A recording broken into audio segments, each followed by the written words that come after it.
Listo, Matías. Bienvenido a todos los que están acá online, los que están con nosotros.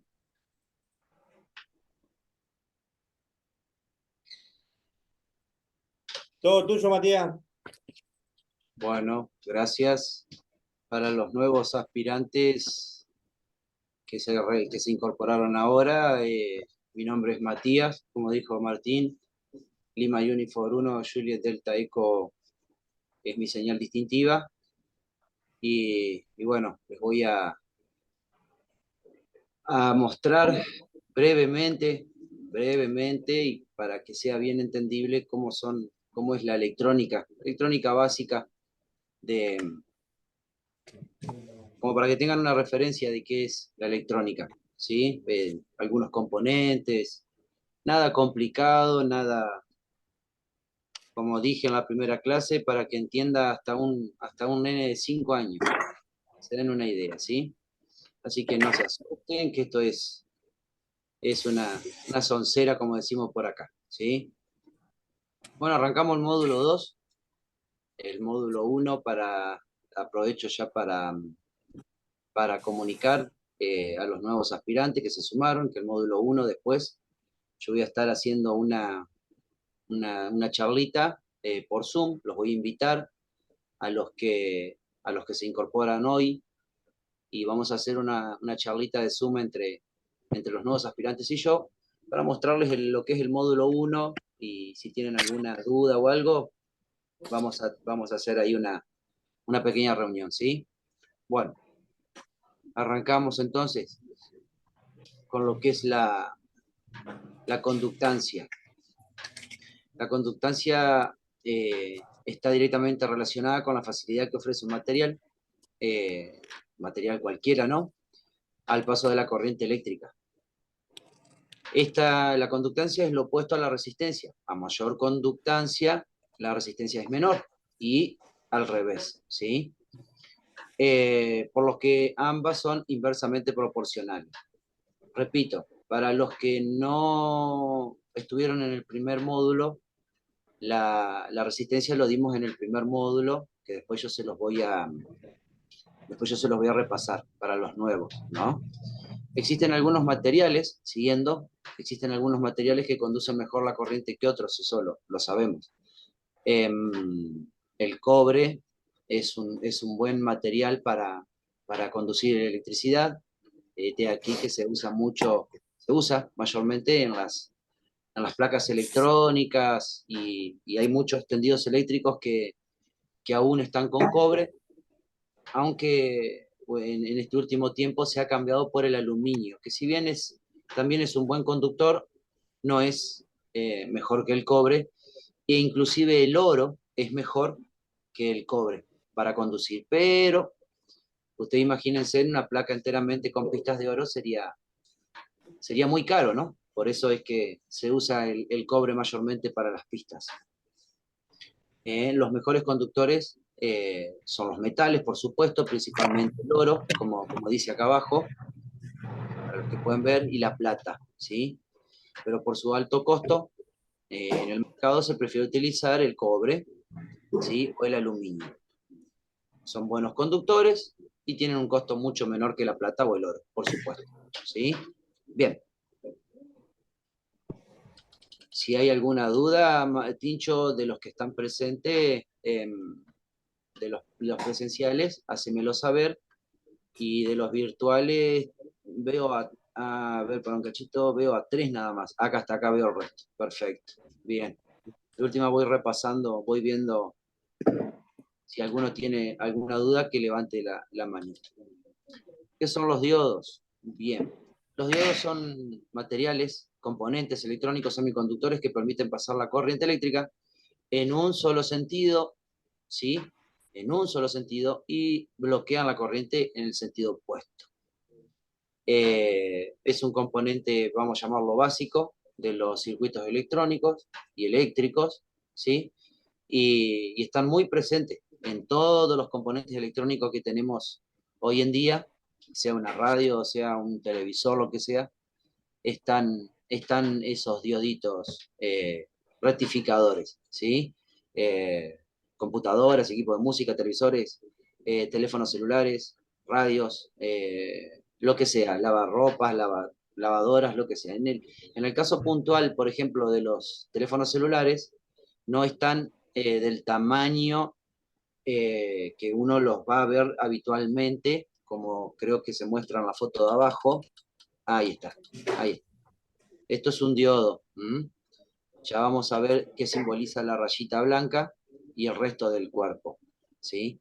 En un teléfono celular, un diodo de este tamaño, estamos hablando de un diodo que tiene, no sé, unos 3 milímetros de largo por unos 2 milímetros de ancho, lo cual en un teléfono celular, bueno, puede ser en algún Tango 300 que pueda llegar a existir este diodo, pero en los teléfonos celulares de hoy, el diodito este pasó a reemplazarse por una pequeña pastillita chiquitita que tiene la numeración y tiene esta rayita también, ¿sí?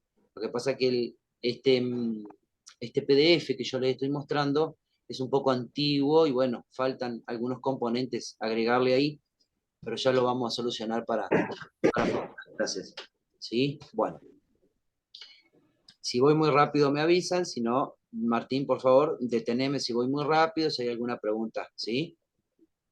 Bueno, dale. Dale, dale. Dale. Bueno, los diodos son rectificadores. ¿A qué me refiero con esto? Cambian la corriente alterna en corriente continua, ¿sí? Se clasifican según su tipo, tensión y capacidad de corriente. Como ya les dije, tiene una polaridad determinada, ¿sí? Que está compuesto por un ánodo, terminal positivo o lado positivo del diodo, y un cátodo, ¿sí? Que es el negativo. Ya vamos a ver qué es eso. La mayoría de los diodos permiten que la corriente, como les dije, fluya solo cuando se aplica tensión al ánodo del dispositivo, ¿sí? O sea, al positivo. Vamos a ver acá el funcionamiento. Cuando un diodo se le da tensión para que fluya la corriente, tiene polarización directa. Cuando un diodo tiene polarización inversa, actúa como un aislante y no permite que fluya la corriente. ¿A qué me refiero? Miren esto. Este dibujito es el símbolo del diodo, ¿sí? Compuesto por un ánodo, que es esta parte de acá, y el cátodo, que es esta parte de acá. Esta flechita que está acá simboliza a esta rayita. Esta rayita. Este diodo, si nosotros lo damos vuelta y lo ponemos con esta rayita así, digamos, esta rayita hacia el margen derecho de la computadora, nos quedaría como si estuviera así el diodo, ¿sí? Las flechas del símbolo del diodo apuntan en el sentido opuesto al sentido del flujo de los electrones o de la corriente. ¿A qué me refiero? A que si nosotros le mandamos corriente por acá, el diodo no va a dejar pasar corriente. No va a dejar pasar corriente. Ahora, si le mandamos corriente por acá, el diodo deja pasar corriente, ¿sí? ¿Qué quiero decir con esto? Los ingenieros, cuando estaban en búsqueda de algo que retuviera la corriente, ¿sí? que dejara pasar el sentido de la corriente en un solo sentido, concibieron que el símbolo y sus esquemas muestran la corriente que fluye desde el lado positivo, ¿sí? Desde el lado positivo, ¿sí? De una fuente de tensión o de un voltaje hacia el lado negativo, ¿sí? Es la misma conversión que se utiliza para los símbolos de los semiconductores que incluyen flechas. Es lo mismo.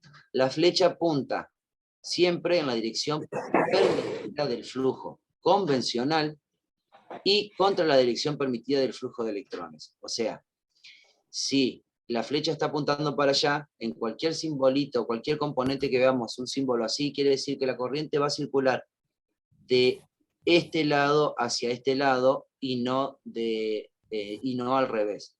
¿Correcto? Seguimos. Cualquier duda me para. Acá tenemos el funcionamiento de la polarización de un diodo. Esto se llama polarización directa, ¿sí? Acá tenemos, como pueden ver, el dibujito, como les explicaba más arriba, y acá está simbolizado, ¿sí? Y acá de la misma forma. Solamente que acá tenemos dos formas de polarización. Sí, ¿hay alguna pregunta, Tincho, o algo? ¿Negativo? Sigo. Acá tenemos polarización directa.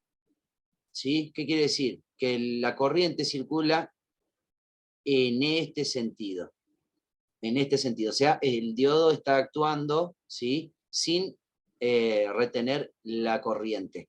Sin retener la corriente. O sea que la corriente está haciendo esto, como pueden ver acá abajo. ¿Ven esto?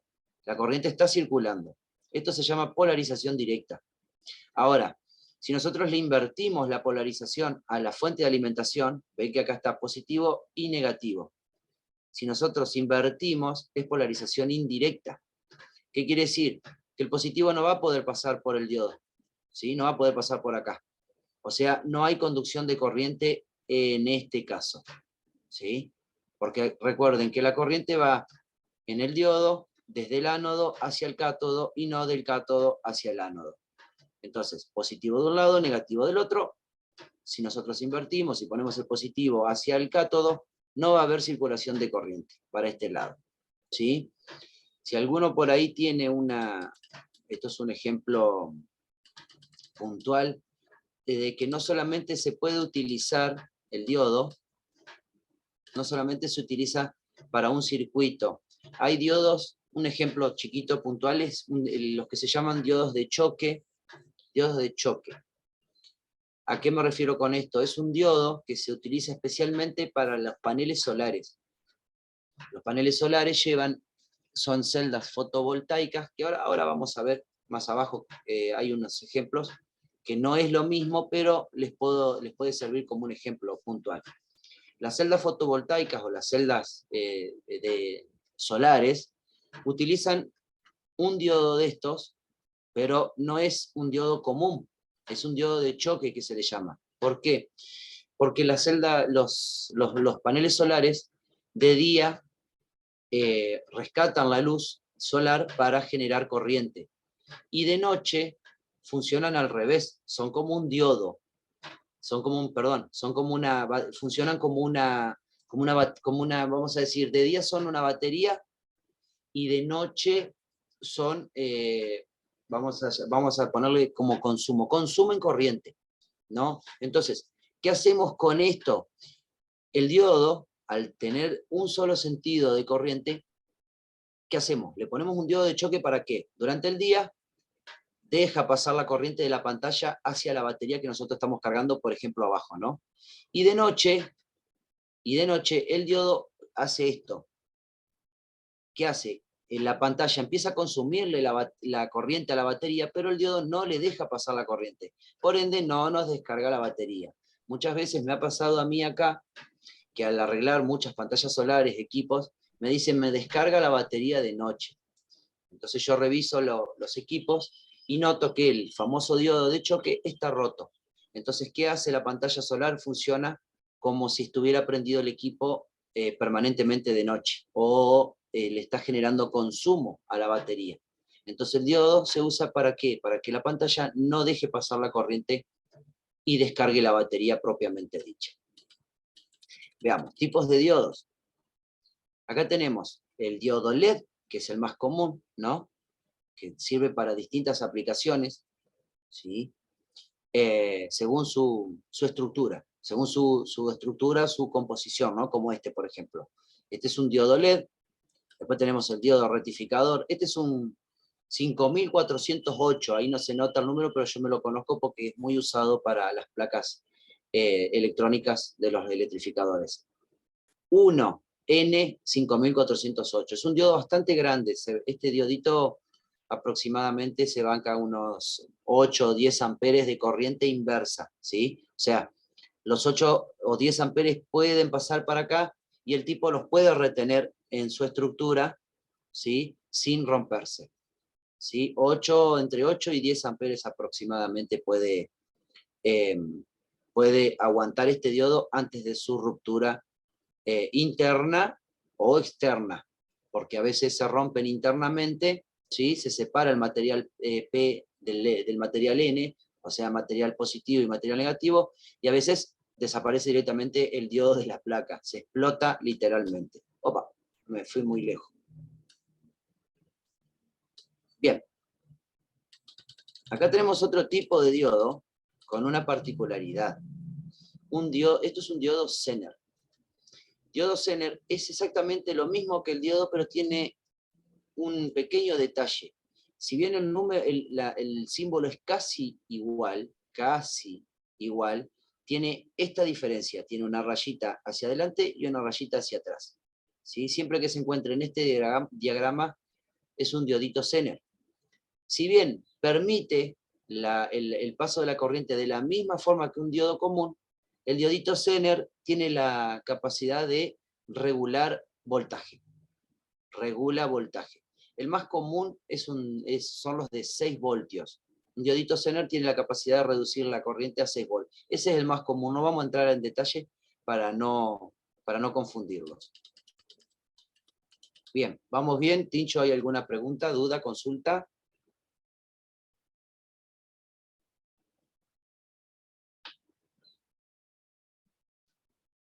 Correcto, sigo. Bien, ¿qué es un capacitor? Este va de la mano con el diodo porque se usa para rectificar. Un capacitor, o también conocido como un condensador, ¿sí? Es un componente capaz de almacenar energía, ¿sí? A través de campos eléctricos, uno positivo y uno negativo. Siempre también existe en todos los componentes electrónicos, ¿sí?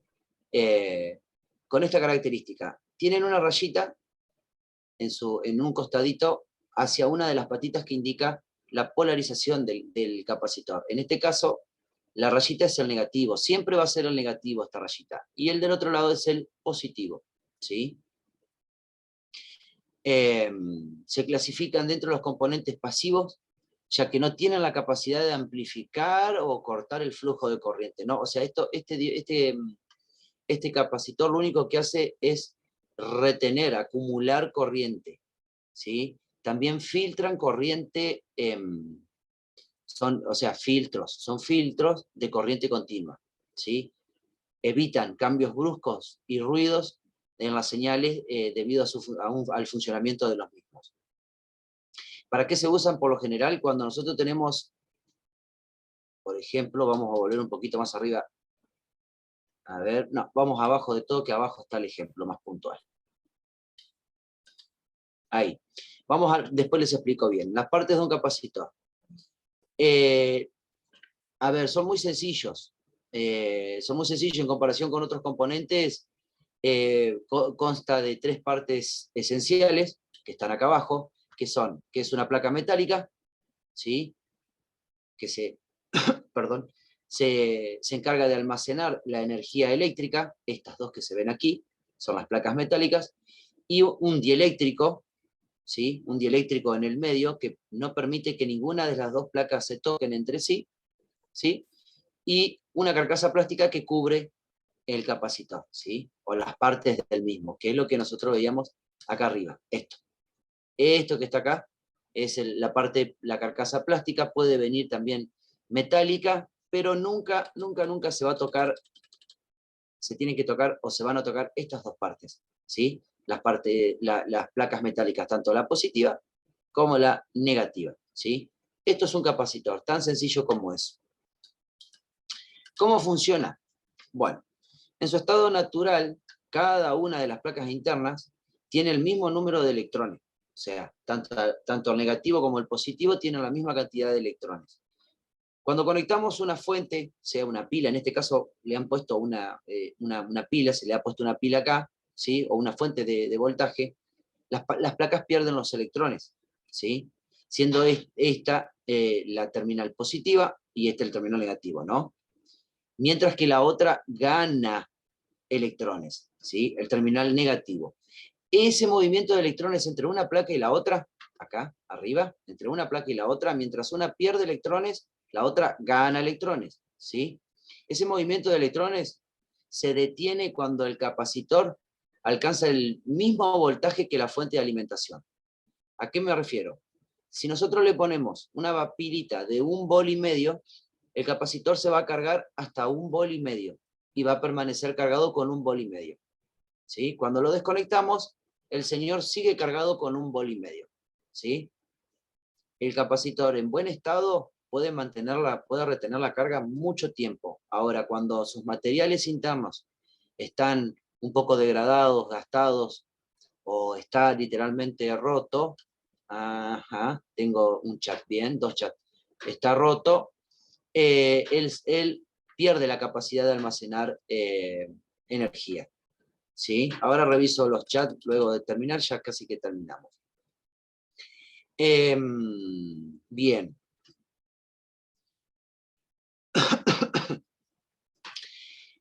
Cuando se desconecta la fuente de alimentación, en este caso la pila, los electrones ganados de una de las placas regresan a la otra placa para alcanzar su estado natural, con el mismo número de electrones cada una, es lo que les comentaba hoy. O sea, cuando nosotros lo desconectamos, el capacitor sigue manteniendo su carga por más que nosotros desconectemos la batería, ¿sí? O la pila. Bien. Tipos de capacitores. Esto es más de lo mismo, es un diagrama más de lo que estaba arriba, ¿sí? Existen varios tipos de capacitores, ya sea por su material, ¿no? Por su construcción y su funcionamiento, y varias cosas más. Acá los clasificamos en una forma más general y más fácil para que no se haga tan complicado. Los electrolíticos, ¿sí? Estos que ven acá, que es con el que dimos el ejemplo. Si bien existen electrolíticos electrolíticos no polarizados, no son tan comunes como los polarizados, o sea, como estos capacitores. ¿A qué se debe? A que se utilizan en corriente directa, donde siempre tiene que haber un polo negativo y un polo positivo. En este tipo de capacitores tienen una vida útil predefinida ya por el fabricante, por el tipo de fabricación o el material que se usa, ¿sí? Y aunque no se usan, se deterioran igual con el tiempo. Eso es muy importante. No hay que tener repuestos nuevos mucho tiempo porque se deterioran con el tiempo, aunque parezca mentira. Sus aplicaciones están relacionadas con las fuentes de alimentación, como les explicaba hoy, o para filtros. Siempre para identificar un capacitor, siempre hay que buscarle esta parte de acá, que es la franjita que yo les explicaba hoy, que siempre simboliza a esta patita como la negativa en un capacitor, y la otra la positiva, ¿sí? O fijarse que siempre el capacitor, la patita positiva siempre va a ser más larga que la negativa, ¿sí? Siempre va a ser más larga. Si uno va y lo compra en un negocio, va a ver que siempre el terminal positivo es más largo que el negativo. Pero con determinar solamente la franjita ya nos damos cuenta, esta franjita ya nos damos cuenta de que ese terminal a donde apunta esa franjita, que inclusive a veces hasta tiene flechita, ¿sí? Es el terminal negativo. Estos capacitores pueden venir de microfaradios, picofaradios, nanofaradios. Es una escala que se mide en faradios, ¿sí? En base a su descubridor. Después tenemos los capacitores cerámicos. Este también es muy conocido, ¿sí? Tiene como característica, algunas de sus características principales, es que no tiene polaridad. O sea, se puede conectar positivo-negativo, negativo-positivo, de cualquiera de las dos formas, ¿sí? Y tiene un código impreso, que es un numerito, ¿sí? En una de sus caras, en los cuales los primeros dos números, o sea, en este caso el número 10, acá se ve un poquito más grande, ¿sí? Indica el valor del capacitor. Y el tercer número, o sea, 4, el número 4, este tiene 104, es el número 104, ¿sí? El tercer número indica la cantidad de ceros que se le van a agregar. Es más o menos lo mismo que la resistencia que vimos en el primer módulo, pero ya les digo, a los aspirantes que ingresaron al principio, no se hagan problema, que después vamos a ver lo que es la resistencia y todo eso. Se utilizan también para filtros, para filtrar corriente, como osciladores, o para acoplar diferentes circuitos, ¿sí?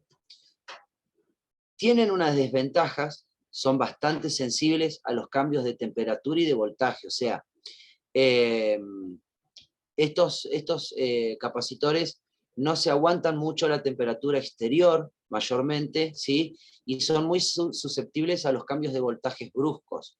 Se usan mayormente en voltajes no superiores a 12 voltios, 14 voltios, 15 voltios como mucho. Los he visto en circuitos hasta en 25 voltios, pero no más de eso, no más de eso. Principalmente, más que nada por el tamaño que tienen. Los hay muchos más grandes, ¿sí?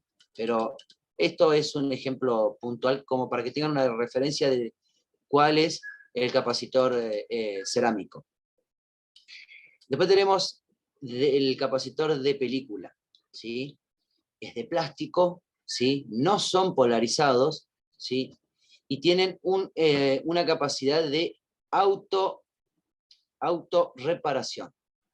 Autorreparación. Se utilizan principalmente en aplicaciones de audio, ¿sí? ¿A qué me refiero?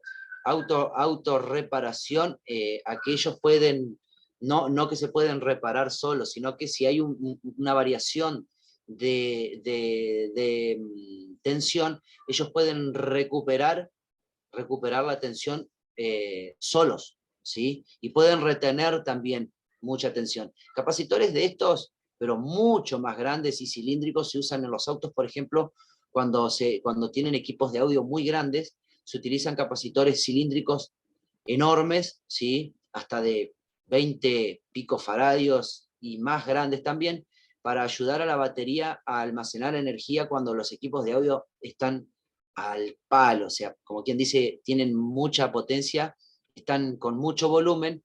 Para no romper las baterías ni los alternadores, utilizan capacitores de este tipo, pero en un tamaño mucho mayor y con mucha más capacidad, para ayudar a la batería a entregar corriente y no romper así ni el alternador ni la batería propiamente dicha.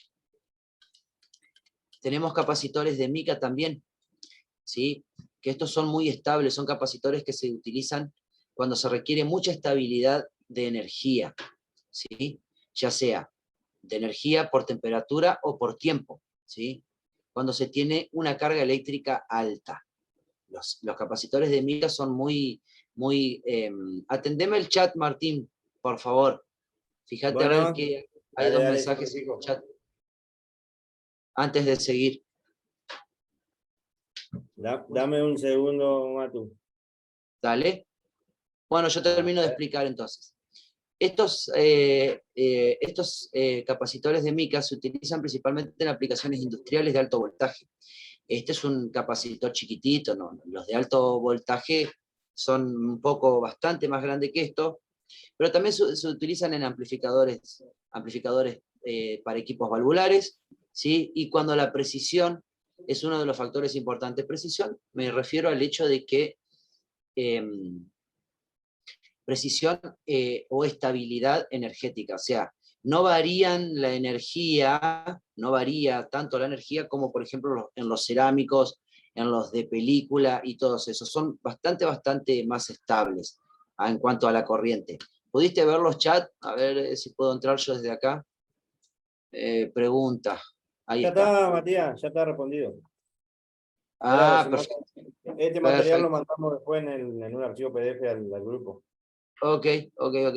Gracias, Eso es lo que Tincho. preguntaban. No, por favor. Dale. Bueno, también existen este de acá, de doble capa eléctrica o supercapacitores. No sé por qué le dicen supercapacitores, pero bueno. Estos capacitores son como los electrolíticos, los que les mostré más arriba, pero almacenan miles de veces más energía. Por eso se les llaman supercapacitores, pero bueno. Yo tendría otro nombre para este capacitor, pero no viene al caso.